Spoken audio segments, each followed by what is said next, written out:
Aquarian Pools and Spas. If you can dream it, they can build it. More than 50 years in business. Start your dream pool today. Aquarian Pools and Spas. 803-732-3636.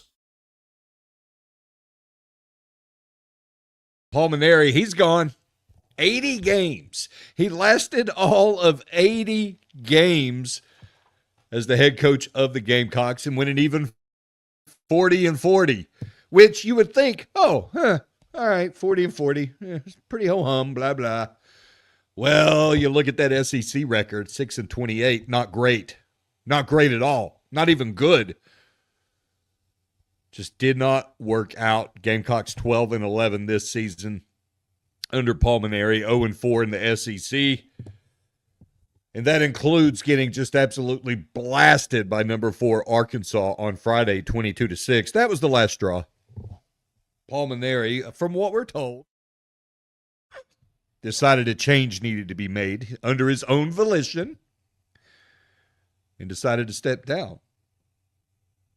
Read that however you want. I think anybody who's anybody can tell that, he was probably pushed.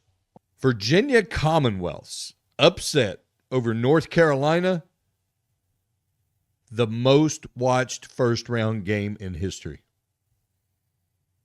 That is shocking. Averaged 12.5 million viewers. They saw the Rams beat the Tar Heels.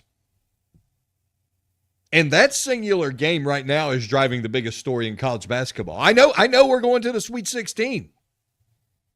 I know there's been so many things happen in the tournament. So many different points of entry, but this is the biggest story in college basketball right now. A, because it's big, anyhow. And B, well, it's happening right now. It's not just set on certain days. It's not just a Thursday, Saturday, Friday, Sunday thing. This thing is still happening right now. I'm going to set the scene. We're waiting for not necessarily white smoke to come out of Chapel Hill, but some kind of signal. You know, when they change the Pope, we get a new Pope and they put up white smoke when they have a new Pope. We got a new pontiff, and you see the white smoke, and then they announce who it is. It's kind of the different in Chapel Hill right now because we're waiting on a signal that they're going to get rid of the current coach or he's stepping away, and they're going to bring in a new one.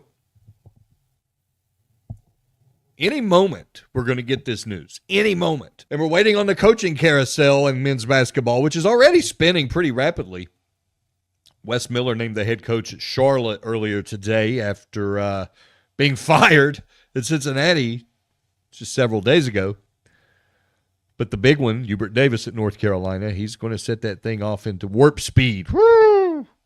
It's going to impact just about every Division I program one way, shape, or form. Mark my words. The mark of a great coach is the ability to adapt.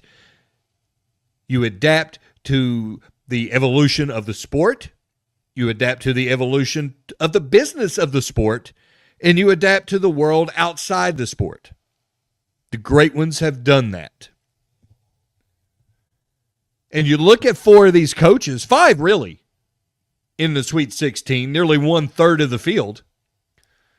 4 are over the age of 70. And a 5th, John Calipari, he's 67. These are guys who've been around a long time. They've seen a lot of stuff, and they're set in their ways, presumably.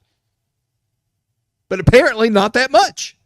Yeah, with regards to some things, but not necessarily with others. You don't go to the Sweet 16 in 2026 unless you have adapted and embraced the current climate and methodologies you must in order to be successful.